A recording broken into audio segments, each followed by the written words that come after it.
Astrology simplified में आपका स्वागत है। ज्योतिष सलाह में आज हम बात करेंगे कि जब भी हमको कुंडली विश्लेषण करना है तो हमें किस भावों को किस तरह से देखना चाहिए, इसकी संक्षिप्त जानकारी हम देने का प्रयास करेंगे। तो आज हम बात करेंगे लग्न कुंडली के बारे में। जब भी आपकी लग्न कुंडली है तो हमने यहाँ कालपुरुष की लग्न कुंडली ली है, जिससे कि ये समझाने में अच्छा रहेगा। तो सर्वप्रथम आपका जो भी लग्न होता है, कुंडली का जो प्रथम भाव होता है उसको लग्न भाव कहते हैं, प्रथम भाव कहते हैं। तो प्रथम भाव को आपका जो स्वामी बनता है वो अगर कुंडली में अच्छी स्थिति में है तो आपको क्या उसका महत्व हो जाएगा कि वो आपके शरीर में जो आपकी वात पित्त का प्रकृति है, त्वचा का रंग है, हमारे सुख दुख है, आत्मविश्वास है, मानसिकता है, हमारा शरीर है, ये अच्छी स्थिति में रहेगा। अर्थात तो आपका जो लग्न का स्वामी अगर वो केंद्र में हो, त्रिकोण में हो, तो ये जो भाव हैं शुभ भाव हैं, तो ये 6, 8, 12 में नहीं हो तो ये मजबूत हो जाता है। तो यहाँ पे देख सकते हैं कि लग्न का स्वामी जो मंगल बनता है वो 100 राशि का हो गया, वो लग्न में है तो ये लग्न को मजबूती प्रदान करेगा। इस तरह से इसके बाद में हमको जब लग्न हमारा वो अच्छा है तो अब उसके बाद में हमको धन की ज़रूरत पड़ती है, तो दूसरे भाव को देखना चाहिए। तो दूसरे भाव का जो भी स्वामी बनता है वो को अच्छा योग बनाना चाहिए कि दूसरा भाव जो है आपका धन भाव है, आपकी आर्थिक स्थिति है, परिवार का सुख है। इससे हमारा खाना पीना भी देखा जाता है, संपत्ति को देखा जाता है, तो इसकी मजबूती बहुत ज़रूरी होती है। तो आपको कुंडली में दूसरे भाव को देखना चाहिए कि उसकी वो आपका छठे 8वें या 12वें भाव में नहीं जाना चाहिए, 6, 8, 12 में नहीं जाना चाहिए। वो आपका अभी अच्छी स्थिति में हो, तो वो अच्छी स्थिति आपकी कब हो सकती है, वो केंद्र में हो, पहले चौथे सातवें 10वें भाव में हो, 5वें 9वें भाव में हो, दूसरे या 11 भाव में हो, तो ये एक अच्छी स्थिति कहलाएगी। तो यहाँ पे आप देख सकते हैं जो शुक्र बनता है वो आपकी कुंडली में कितनी अच्छी स्थिति में, जैसा मैंने बताया वो होगा, तो आपकी जो जातक है जातिका है उसके धन की स्थिति अच्छी रहेगी। इसके बाद में आपको क्या ज़रूरत पड़ेगी, इसके बाद में आपको पराक्रम को देखना है। थर्ड हाउस जो रहता है पराक्रम है, तो पराक्रम की ज़रूरत रहेगी जब आपके पास व्यक्तित्व है, धन है, तो पराक्रम भी करना पड़ेगा आपको।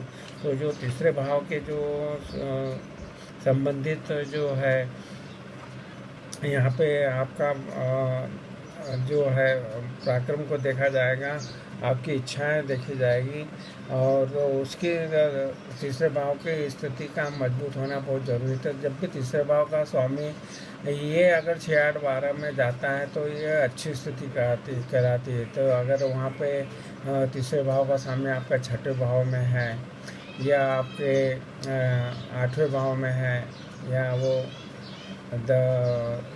आपके 10वें भाव में है, 11वें भाव में है, तो ये जो अगर वो पापी ग्रह भी है मान लो, और वहाँ पे पापी ग्रह भी बैठते हैं तीसरे भाव में, अगर पापी ग्रह बैठते हैं तीसरे भाव का स्वामी उच्च भाव जो तीसरा, छठा, 10वां, 11वां होता है, तो ये अच्छी स्थिति कहलाती है। तो यहाँ पे अगर तीसरे भाव के स्वामी की स्थिति इस तरह से बनेगी तो आपका जो संघर्ष है, पराक्रम है, वो जो सब पापी ग्रह रहते हैं जैसे शनि है, मंगल है, राहु के, तो वो बढ़ा देते हैं अगर वो वहाँ बैठते हैं, और इनके स्वामी भी बनते हैं तो आपको संघर्ष अच्छा दिलाते हैं। तो ये तीसरे भाव को देखा।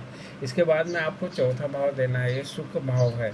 अगर चौथा भाव का स्वामी भी अच्छी स्थिति में होगा तो चौथे भाव से संबंधित आपको अच्छे फल प्राप्त होंगे। मतलब आपका ये आपका मातृस्थान कहलाता है, यहाँ से माता का सुख देखा जाता है, वाहन सुख देखा जाता है, आपके ज़मीन जायदाद को देखा जाता है, तो मानसिक स्थिति को देखा जाता है। तो ये चौथे भाव का स्वामी जो है, और चंद्रमा भी जैसे यहाँ है, वो अगर आपके केंद्र में हो, त्रिकोण में हो, सौ राशि के, उच्च राशि के, मित्र राशि के होंगे तो ये एक अच्छी स्थिति कहलाती है। तो आपको चौथा भाव मजबूत होना चाहिए। इस तरह से जैसा मैंने बताया वैसा अगर आपकी कुंडली में है तो आपका ये इस भाव से संबंधित आपको अच्छे फल प्राप्त होंगे। यहाँ देख रहे हैं कि चंद्रमा अच्छी स्थिति में नहीं है, यहाँ पे वो चंद्रमा 6, 8, 12 में चला गया, वो उतना अच्छा नहीं कहलाएगा।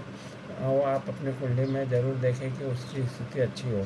फिर आपको क्या चाहिए जब ये है तो आपको बुद्धि जो है पंचम भाव है वो अच्छा होना चाहिए, क्योंकि यहाँ से विद्या बुद्धि को देखा जाता है।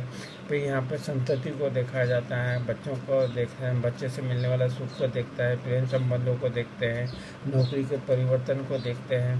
तो आपकी बुद्धि बहुत अच्छी होना चाहिए। तो पंचम भाव का स्वामी भी अगर अच्छी स्थिति में आपकी कुंडली में है, वो आप देख सकते हैं कि यहाँ पे सूर्य बनता है, वो लग्न में बैठा है, तो एक अच्छी स्थिति है, अपने मित्र के साथ में बैठा है। तो ये ऐसी स्थिति अगर पंचम भाव का स्वामी अच्छी स्थिति में है, वो 6, 8, 12 में नहीं होना चाहिए। और इस तरह की जो स्थिति बताई है वो अगर है तो पंचम भाव के से आप अपना जो बुद्धि है, विद्या बुद्धि है, उसका अच्छा उपयोग कर सकते हैं। तो इस तरह से छठे पंचम भाव तक आपने देखा। ये पहले से दूसरा, तीसरा, चौथा, पांचवा भाव ये सब जो भी जितना अच्छा होगा उतना अच्छा रहेगा। इसके बाद में आप देखेंगे जो भाग्य भाव है वो कि आपको ज़रूर देखना चाहिए कि जब भी आपकी कुंडली में नवम भाव जो भाग्य है आपको साथ देगा कि नहीं देगा। वो अगर वो नवम भाव का स्वामी है, जैसे यहाँ सौगरी है, बृहस्पति बनता है, तो ये एक अच्छी स्थिति कहलाएगी। इससे इससे आपके आध्यात्मिक प्रगति जो है वो देखते हैं, विदेश गमन देखते हैं, गुरु की स्थिति को देखते हैं, तीर्थ यात्रा यहाँ से होता है। तो इस तरह से अगर नवम भाव जो है वो भाग्य का सपोर्ट आपके व्यक्तित्व को आपको मिलेगा, तो ये भी मतलब नवम भाव का स्वामी केंद्र में, त्रिकोण में अच्छी स्थिति में होगा तो ये आपको अच्छे रिजल्ट देगा। तो इस तरह से आप नवम भाव को देखें। इसके बाद में आपका कर्म भाव जो है, कर्म का जो दसम भाव है, दसम भाव जिससे आपको कर्म को देखा जाता है। तो कर्म से आपको पद प्रतिष्ठा है, सामाजिक सम्मान है, पितृ सुख है, वो नौकरी है, व्यवसाय है, शासन से लाभ है, ये आदि को यहाँ से देखा जाता है। तो दसम भाव की स्थिति भी अच्छी होना चाहिए। तो इस तरह से आपका कर्म स्थान मजबूत रहेगा तो आपका जीवन कर्मठ रहेगा। तो इस तरह से दसम भाव की स्थिति को देख सकते हैं। तो इसके बाद में 11वां भाव जो है आपका लाभ भाव कहलाता है। तो 11 भाव का जो है यहाँ से आपको आपके मित्र है, सोशल सर्विस है, उसको देखा जाता है। तो जो 11 भाव की स्थिति अच्छी होगी, 11 भाव में सभी ग्रह अच्छे फल देते हैं, वो क्रूर ग्रह हों या पापी ग्रह हों, तो ये अच्छा फल देते हैं। तो 11 भाव का स्वामी की स्थिति भी अच्छी होगी तो आपका सब तरह से लाभ प्राप्त होता रहेगा। इस तरह से आप 12 भाव जो है योग का भाव कहलाते हैं, और इसका स्वामी अगर आपका 6, 8, 12 में भी जाएगा तो विपरीत राजयोग बना के आपको विपरीत परिस्थितियों में अच्छे फल देगा। तो ये प्रदेश के लिए, विदेश के लिए है। जैसे यहाँ कर्म का स्वामी विदेश में है तो आपको विदेश में कार्य क्षेत्र बनाएंगे या विदेश संबंधित MNC कंपनी में काम करेंगे, या इस तरह का व्यापार जो है उसमें लेन देन जो होता है वो विदेश से होगा। तो इस तरह से ये अच्छा योग बनाता है। तो इस तरह से 12 भाव की स्थिति को देखते हैं। फिर सप्तम भाव जो है आपका पत्नी का भाव कहलाता है, और सप्तम भाव की स्थिति जितनी अच्छी होगी तो आपको पत्नी का भी अपना पार्टनर है जो भी है, वैवाहिक जीवन का जो सुख है, पार्टनर से जो सुख प्राप्ति होगी वो अच्छा होगा। तो ये यहाँ से वैवाहिक जीवन साथी का स्वभाव भी मालूम पड़ता, पार्टनरशिप को देखते हैं, दूर के प्रवास के योग को देखते हैं। तो इस तरह से अगर ये स्थान मजबूत होगा तो आपको पार्टनरशिप का जो भी फायदा है वो अच्छा प्राप्त होगा। तो इसका भी स्वामी केंद्र में, त्रिकोण में, सौ राशि, मित्र राशि का उच्च का होकर रहेगा तो वो अच्छी स्थिति कहलाएगी। तो ये 6, 8, 12 में नहीं होना चाहिए। तो इस तरह से आप सप्तम भाव को देखेंगे। छठा भाव जो है आप रोग ऋतु ऋण का है, तो छठे भाव को में भी अगर पापी ग्रह का अच्छे ही फल देते हैं, जैसे यहाँ राहु है तो वो अच्छे ही फल देगा। जो क्रूर ग्रह क्या करेंगे, आपको संघर्ष करा के आपको जीत वगैरह करवाएंगे, आपको अच्छा करवाएंगे। तो इस भाव के लिए छठे भाव के स्वामी 6, 8, 12 में भी जाएंगे और क्रूर ग्रह भी रहेंगे तो ये अच्छी स्थिति कहलाएगी। ऐसे ही अष्टम भाव जो है आपका आयु का भाव कहलाता है, और मृत्यु स्थान को देखा जाता है। इससे जो आपको पीड़ा वगैरह देखी जाती है, दुख दर्द देखे जाते हैं, मानसिक क्लेश देखे जाते हैं, अचानक होने वाले घटनाएं जो संकट वगैरह आते हैं उसको देखा जाता है। तो आठवां भाव का स्वामी 6, 8, 12 में विपरीत राजयोग अगर बना रहे हैं तो वो एक अच्छी स्थिति कहलाएगी। तो यहाँ पे भी शनि इसका कारक है, तो वो शनि की स्थिति यहाँ पे अच्छी दिखलाती है। तो इस तरह से आपको सभी भावों को देखना चाहिए। जो 12वां भाव की बात करें तो 12वां भाव इसे खर्चे का भाव कहलाते हैं, विदेश का गमन का भाव कहते हैं। यहाँ से सैया सुख प्राप्त होता है। तो सभी चीज़ों का अगर ये शनि का यहाँ पे 12वें भाव का स्वामी की स्थिति जिस तरह से होगी उस तरह से विदेश से संबंधित जो कार्य क्षेत्र उसमें उसका अच्छा होगा, या विदेश में आपकी तरक्की होगी।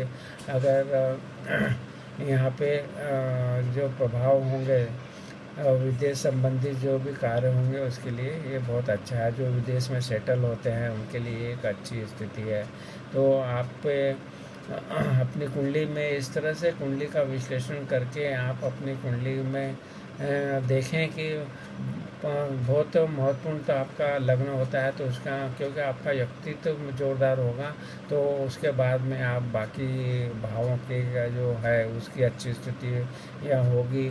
दूसरा धन की स्थिति अच्छी हो, सुख की स्थिति अच्छी हो, बुद्धि आपकी अच्छी हो, तो बुद्धि की होगी तो आप बाकी के जो है भाग्य अच्छा होगा तो आपका बाकी आपका कर्म क्षेत्र अच्छा कर लेंगे और आप उन्नति भी करेंगे या लाभ भी प्राप्त करेंगे। तो इस तरह से अपने कुंडली का ज़रूर देखिए। बहुत ही महत्वपूर्ण जो भाव कहलाएंगे तो पहला भाव है, 9वां भाव है और पंचम भाव है। ये बिल्कुल बहुत ही महत्वपूर्ण भाव कहलाते हैं। इनका अच्छा कुंडली में होना बहुत अच्छी स्थिति कहलाएगी। तो इस तरह से आपको विस्तृत वीडियो देखना चाहते हैं तो हमारी जो चैनल है एस्ट्रोलॉजी सिंप्लीफाइड पे उपलब्ध वीडियो का भी लाभ उठाइए। आपका हमारे वीडियो को अगर पसंद आ रहा है तो ज़रूर लाइक और शेयर कीजिए। आपने हमारे चैनल को सब्सक्राइब किया, वीडियो को लाइक किया, शेयर किया, इसके लिए आपका बहुत बहुत धन्यवाद।